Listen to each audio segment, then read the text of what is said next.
안녕하세요. 고준의 지혜 TV입니다. 구독과 좋아요 부탁드립니다. 옛날 어느 마을에 한 마을로 시집와서 젊은 시절부터 우정을 쌓아온 세 할머니가 살고 있었다. 낯설은 동네에 시집온 젊은 시절의 세 할머니는 고된 시집살이의 애환과 끝없는 일감으로 인한 피로감을 우물가에서 수다로 풀어가며 서로를 위로해 주었다. 어느덧 새할머니는 며느리를 맞아들였고 그 이후로는 여유가 생겨 틈만 나면 어울려 장터에도 함께 다니고 근처 풍광 좋은 곳으로 놀러 다니기를 즐겨하였다.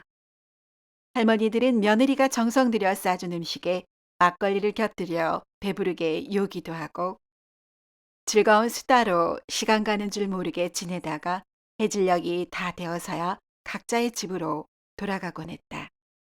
지천으로 아름다운 꽃들과 파릇파릇 새싹이 피어나는 어느 따스한 봄날에 새할머니는 들녘에 널린 봄나무를 캐기 위해 뒷동산에 모였고 정심이 되자 각자 싸온 음식을 펼쳐놓았다. 그런데 두 할머니는 맛있는 음식을 펼쳐놓았지만 다른 할머니는 올망졸망한 찐 고구마 세 개뿐이었다. 여보게들, 내가 미처 맛난 음식을 준비 못했네. 매번 이리 변변치 못한 음식이라 미안하네 그려. 아닐세. 자네 형편 다 아는데 그런 말 말게. 그냥 우리가 함께 시간을 같이 할 수 있는 것만으로도 고마우이. 그런 망년된 생각을 말고 음식이나 함께 하세. 할머니는 미안한 표정을 지었지만 두 할머니는 손에 젓가락을 쥐어주고 탁배기 잔을 건네면서 화기애애하게 음식을 함께 들었다. 기실 이른 나이에 혼자 된 할머니는 어렵사리 아들 삼형제를 키워 장가를 보냈으나 아들들 모두가 넉넉하지 못해 살림이 어려웠다. 젊어서는 마을에서 예쁘기로 소문이 자자했으나 홀로 세상 풍파를 겪으며 고운 얼굴엔 하나둘 주름이 늘었다. 다른 할머니들은 그래도 셋 중에는 제일 예쁘다며 다들 이쁜이라 불렀다. 이쁜이 할머니는 큰아들 레이와 함께 생활했으나 살림이 여유롭지 못해서 늘상 아들 레이에게 미안한 마음이었으며 다른 두 아들 역시 살림이 빠듯하였으나 도움을 주지 못해 마음이 항상 무거웠다.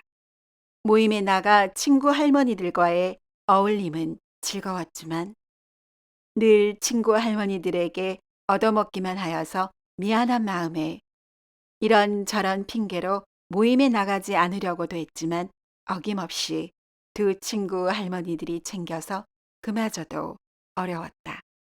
이쁜이 할머니는 저녁이 되어 집에 돌아오자 큰아들에게 조심스럽게 말했다. 아범아, 혹 엽전 몇 푼 여유가 있느냐? 어머니, 어찌하여 그러세요? 네, 동무들에게 얻어먹기만 하는 것이 미안해서 다음 모임 때는 간단히 음식과 탁배기라도 준비해서 대접하려고 그런다만. 어머니, 죄송하지만 지금 제 수중에는 그만한 돈이 없어서요. 제 처에게 한번 물어보시지요. 이쁜이 할머니는 큰아들의 대답을 듣고 주저되었으나 큰며느리에게 가서 자초지종을 조심스럽게 얘기하며 물었다. 예, 애미야, 돈 몇 푼 좀 내어줄 수 있겠느냐? 어머님, 저도 여유가 있다면 어머님께 마음껏 쓰시라고 드리고 싶어요. 저희 형편이 뻔한데 그런 돈이 어디 있겠어요. 그리고 연세 드셨는데 다치기라도 하시면 어쩌시려고 그리 자주 밖으로 다니세요. 그만 외출을 줄이시고 집에서 손주들이나 좀 봐주셔요. 이 말을 듣고 시어머니 이쁜이 할머니는 한숨이 쉬어졌으며 혹시 몰라 몇 마장 떨어져 사는 둘째 아들네로 갔고 같은 사정을 얘기했지만 여유가 없다는 대답을 들었다. 이쁜이 할머니는 서운한 마음도 들었지만 아이들 형편이 뻔한데 내가 눈치 없이 이러는구나 라는 생각도 들었다. 하지만 발길은 벌써 셋째 아들네로 향하고 있었다. 이쁜이 할머니는 혼이 난 지 얼마 되지 않은 셋째 아들네로 가서 아들네가 잘 지내는지 살폈고 역시 형편이 어려운 모습에 속으로 한숨이 절로 나왔으며 이러지도 저러지도 못하는 자신의 신세가 처량하고 이렇게 어려운 자식들에게 도움도 못 되는 자신이 안타까워서 차마 돈 얘기는 꺼내기조차도 어려웠다. 그러나 시어머니 안색이 편치 못한 것을 알아차리고 셋째 며느리가 걱정스러운 표정으로 물었다. 이쁜이 할머니는 별일 아니라고 여러 차례 말했지만 며느리 역시 묻기를 멈추지 않자 돈이 필요하다는 자초지종을 얘기했다.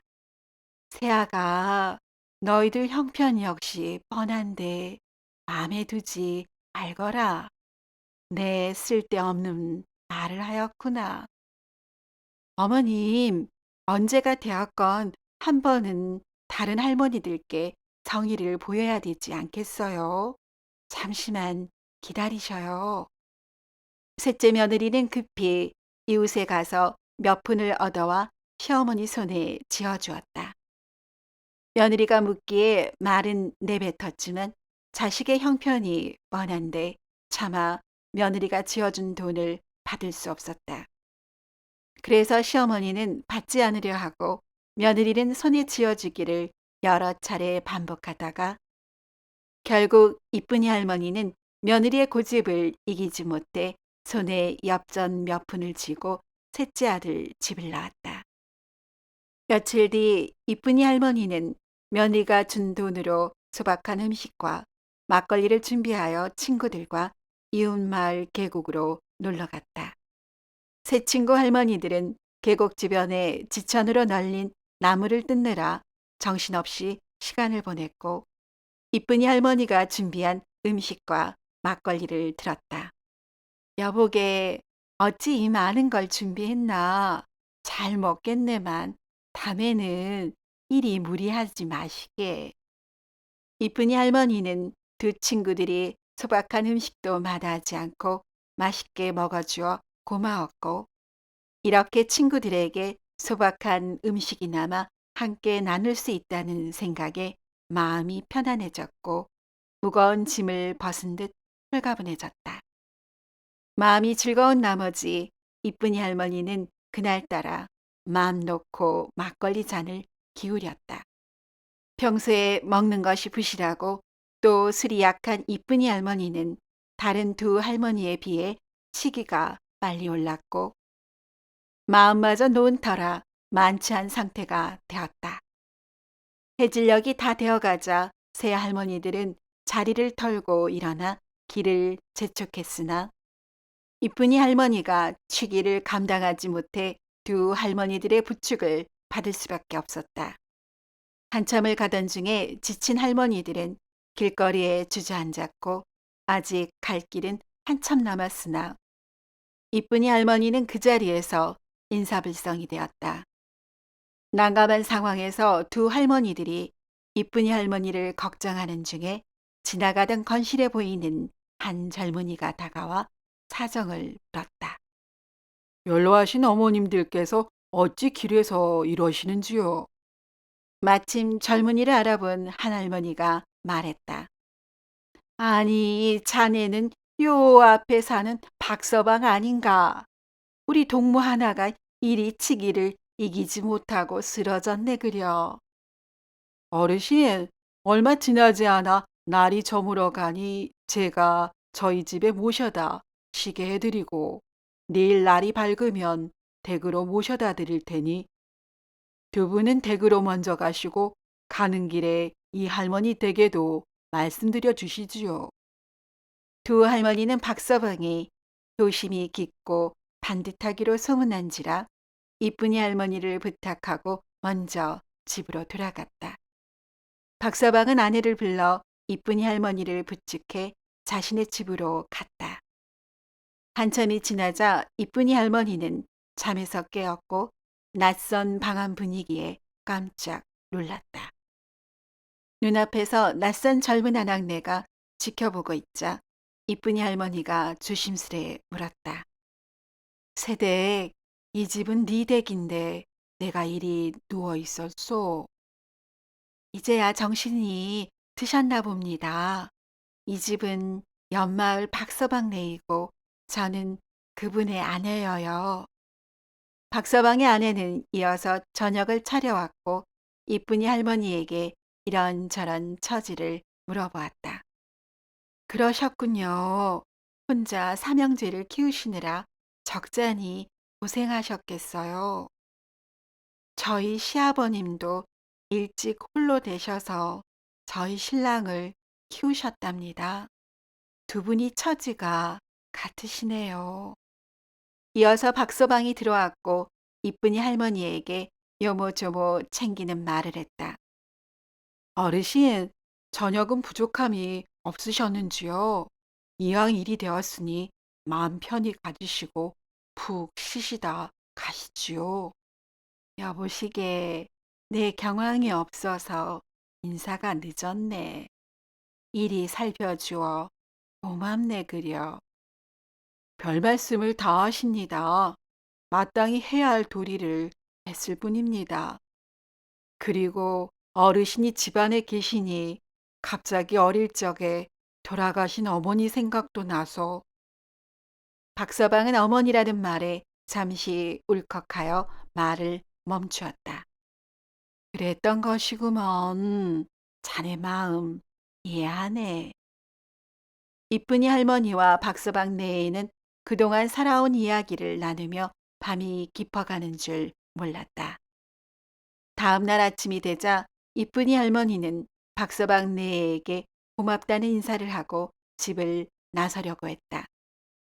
그런데 박서방 내에는 이쁜이 할머니를 붙잡고 더 지내다 가시라고 했으며 큰아들 집에는 정가를 넣겠다고 했다. 이쁜이 할머니는 따뜻한 한 대에 그만 며칠 더 머물게 되었으며 박서방 내에는 돌아가신 어머니가 다시 환생하신 듯 친어머니처럼 이쁜이 할머니에게 맛있는 음식을 매 끼니마다 대접하고 고운 옷도 지어 입혀드렸다. 며칠 사이에 이쁜이 할머니는 나이가 무색하리만큼 예전에 고왔던 모습이 떠오를 정도로 얼굴이 화사하게 피었다. 이쁜이 할머니는 고마운 마음에 박서방의 아내에게 마치 딸을 대하듯이 살뜰하게 살림을 알려주었으며 집안 곳곳 살림살이를 빠지지 않고 살펴주었다. 박서방은 이쁜이 할머니를 통해 그동안 채워지지 않았던 돌아가신 어머니의 빈 곳이 채워지는 듯한 느낌을 받아 푸근했고 아버지께도 상황을 말씀드렸으며 아버지 역시 이쁜이 할머니에 대한 궁금증이 생겼다. 이쁜이 할머니는 며칠 동안의 환대가 고맙기도 했지만 더 머문다는 것이 염치가 없다는 생각도 들어 그만 떠나려고 박서방 내에게 말했다. 여보시게들, 요 며칠 자네들 덕분에 편히 지냈네. 이 신세를 어찌 다 갚아야 할지 걱정이구먼. 그나저나 어찌하여 나를 이리 반대하였는가? 어르신, 다른 뜻은 없습니다. 그만 돌아가신 어머니 생각이나 며칠 모신 것입니다. 자상하시고 고운 모습에 돌아가신 어머니가 제 눈앞에 계신 것 같아 제가 오히려 어르신께 고마운 마음입니다. 저희 아버지께도 말씀드렸더니 잘 모시라고 하셨습니다. 그러셨던 게로구먼. 부친께도 고맙다는 말씀 전해주시게나. 이 말을 하자 박서방이 잠시 이쁜이 할머니의 눈치를 살피며 말했다. 어르신, 부탁 한 가지 드려도 되겠는지요? 그래, 말해보게나. 내 돈 드는 일이 아니라면 무슨 부탁인들 못 들어드리겠나. 다름 아니라 저희 아버지께서 어르신을 한번 배웠으면 합니다. 잠깐이면 됩니다.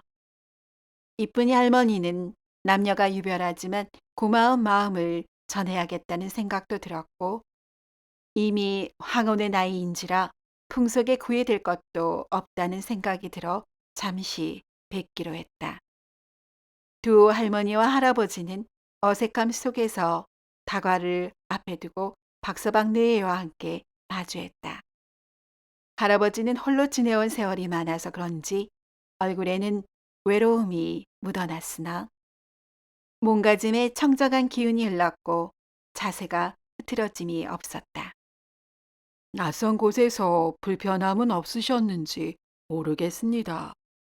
십수년간 저 홀로 살림하며 아들을 키우다 보니 집안이 정돈되지 못했었는데 부인께서 살펴봐 주신 덕분에 많이 좋아진 듯 합니다.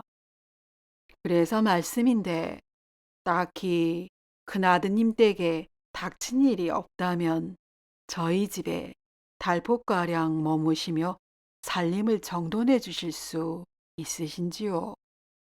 그리 해주신다면 사례를 드리는 것도 생각하고 있습니다만.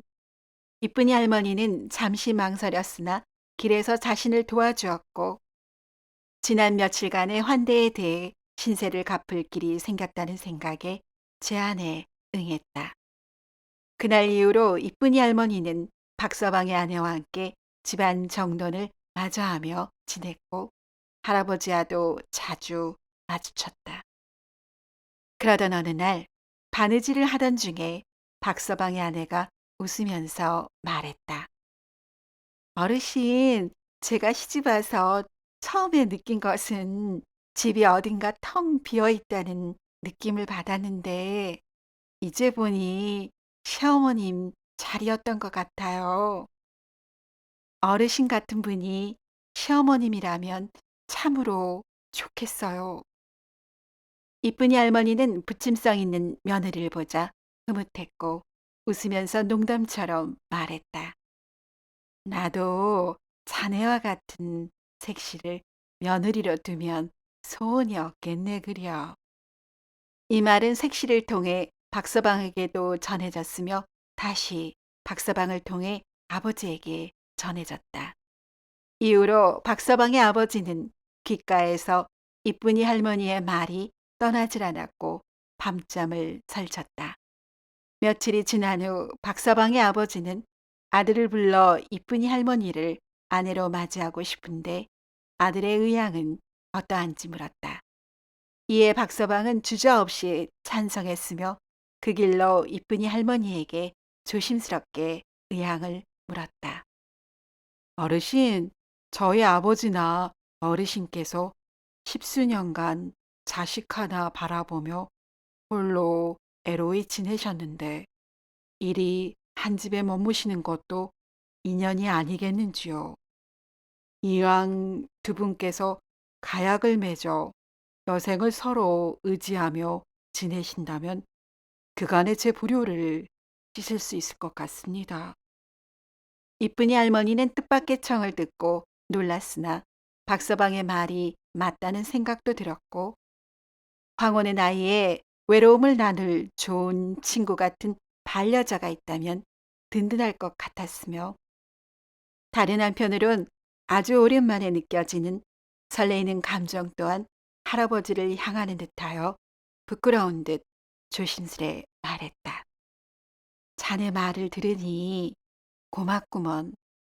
그런데 내 이미 장성하여 가정을 꾸린 아들들이 낯이 있으니 어찌 정식의 가약을 맺겠는가? 그리고 아들들이 반대만 하지 않는다면 그저 두 늙은이 서로 의지하며 지낼 수 있는 것으로 족하네. 이쁜이 할머니는 자식들의 삶에 크게 영향을 미치지 않는 선에서 황혼의 가약이 이루어졌음했고, 박서방은 다음 날 이쁜이 할머니의 큰아들을 찾아갔다. 박서방의 말을 듣고 큰아들이 선뜻 동의하지 못하자 박서방은 둘째 아들에게 갔고, 둘째 역시 선뜻 동의하지 못했다. 박서방은 난감한 심정으로 셋째 아들에게 찾아갔고 의향을 물었다. 말을 들은 셋째 아들은 잠시 생각하더니 울먹이며 말했다. 한평생 홀로 저희 삼형제를 키우며 뒷바라지 하시느라 하루도 맘 편한 날이 없으셨을 텐데, 더 연로하시기 전에 어머니께서 더 이상 애롭지 않게 여생을 지내실 수 있다면 제가 어찌 마다하겠는지요. 제가 두 형님들을 설득할 터이니 염려 마십시오. 셋째 아들과 며느리는 두 형님 내외를 설득했고, 삼형제와 며느리들은 어머니의 재가를 찬성하기에 이르렀다. 이 소식을 전해 들은 두 친구 할머니들도 이쁜이 할머니의 새 출발을 축복해 주었으며, 이쁜이 할머니와 박서방의 아버지는 소박하게 작수성례하여 부부의 연을 맺었다. 박서방은 아버지와 새어머니가 불편함이 없으시도록 별채에 모셨으며, 이쁜이 할머니의 세 아들들의 형편이 나아지도록 재물을 나누어 주었다. 우연한 만남으로 새어머니와 새아버지를 새롭게 맞이한 박서방과 세 아들들은 부모님이 오래도록 행복하기를 마음으로 빌었고, 그들 또한 비록 성씨는 달랐지만 새로운 가족이 되어 잘 지내게 되었다. 이쁜이 할머니와 할아버지는 서로를 존중하고 아끼며 행복하게 지내다가 천수를 다했다고 전해진다. 오늘도 이야기를 시청해주신 여러분께 감사드립니다. 재미있는 이야기로 곧 찾아뵙겠습니다.